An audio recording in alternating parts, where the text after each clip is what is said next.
జీవితం అనేది ఒక నదీ ప్రవాహం లాంటిది. ఎప్పుడు ఏ మలుపు తిరుగుతుందో ఊహించడం కష్టం. అది మంచి కావచ్చు, అలాగే చెడు కావచ్చు.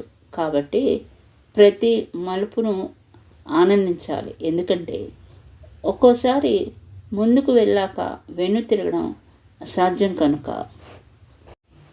ఇది గుర్తుపెట్టుకోండి, పడిపోవడం తప్పు కాదు, అది ఒక అనుభవం నీ జీవితంలో. కానీ పడి లేవకపోవడం తప్పే. ఈరోజు గొప్పవాడుగా పిలువబడే ప్రతివాడు నిన్న పడ్డవాడే కాదు, పడి లేచినవాడే. గులాబీని చూసి స్నేహం చేయకు, అందులో ముళ్ళుంటాయి. అందం చూసి స్నేహం చేయకు, అందులో అపాయం ఉంటుంది. ఆస్తి చూసి స్నేహం చేయకు, అందులో నరకం ఉంటుంది. కానీ మంచి మనసును చూసి స్నేహం చేయండి, మరణం వరకు తోడు ఉంటుంది. ఏమి జరుగుతుందో ఏమో అని భయపడుతూ భరించి బ్రతకకండి. ఏమి జరిగినా చూసుకుందాం అని ధైర్యంగా తెగించి బ్రతకండి. భరించలేని బాధను, పట్టరాని సంతోషాన్ని మనకు ఎక్కువగా ఇచ్చేది మనం ప్రేమించిన వారే.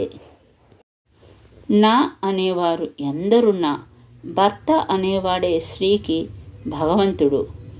నిన్ను నమ్మించేవారు ఎందరున్నా నీతో నమ్మకంగా ఉండేది భార్య. ఇసుకపై ఇసుక అని రాయగలం, కానీ నీటి మీద నీరు అని రాయలేం. ఆశలు, ఆశయాలు కూడా అలాంటివే. కొన్ని సాధ్యమయ్యేవి, కొన్ని అసాధ్యమయ్యేవి. మనిషికి నచ్చే అందం వేరు, మనసుకు నచ్చే అందం వేరు.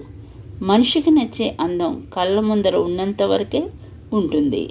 మనసుకి నచ్చే అందం కన్ను మూసే వరకు ఉంటుంది. మాట్లాడే ముందు కొంచెం ఆలోచించి మాట్లాడటం నేర్చుకోండి. ఎందుకంటే మనం మాట్లాడే మాట గోడకు కొట్టిన మేకు లాంటిది. మేకును గోడ నుంచి తీసినప్పుడు గోడకు పడిన రంధ్రం అలాగే ఉంటుంది. అలాగే క్షమించండి అని మాట వెనక్కి తీసుకున్నప్పటికీ కూడా ఆ మనసుకు పడిన గాయాన్ని మాన్పలేము. చెడ్డవారితో బలమైన స్నేహాన్ని కలిగి ఉండటం కంటే మంచివారితో చిన్న పరిచయం ఉన్నా చాలు. అది నీకు ఎప్పుడు మంచి అనుభవాన్ని మిగులుస్తుంది. కోరికలు తక్కువ ఉన్నవాడే నిజమైన ధనవంతుడు.